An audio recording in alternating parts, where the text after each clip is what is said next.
今次呢，同大家煮一個黑椒洋蔥牛仔骨。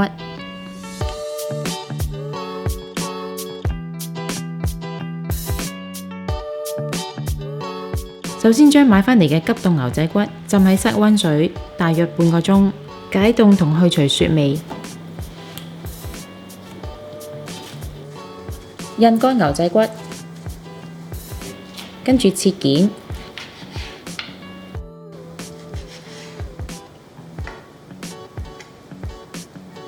加入醃料。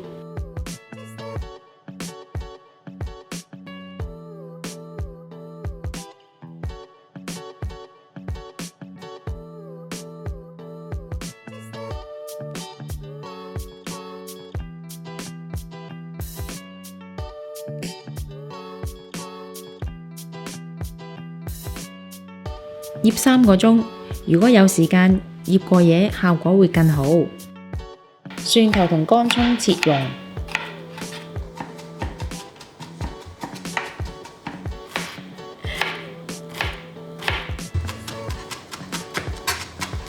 洋葱切條，先撈勻個黑椒汁。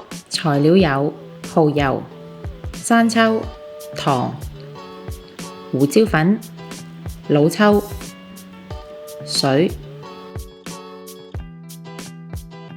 喺個鑊中加1湯匙油，燒熱鑊，放入已經醃好嘅牛仔骨，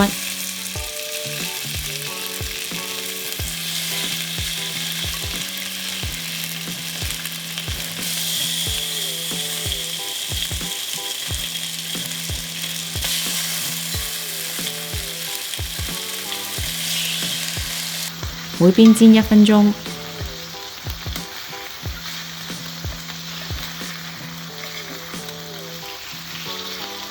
將牛仔骨夾起，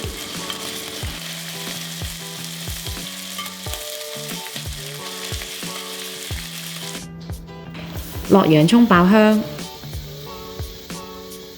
再加入乾葱、蒜蓉，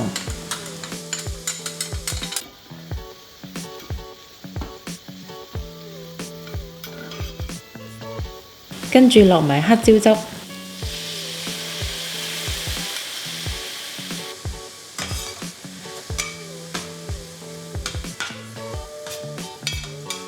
同埋黑胡椒碎，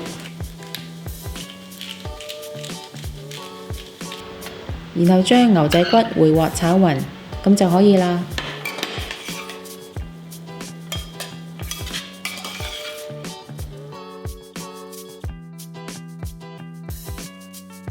鍾意我哋條影片嘅朋友可以 like、subscribe、share， 同埋記得撳着個鐘仔，可以第一時間收到我哋嘅最新資訊同埋影片。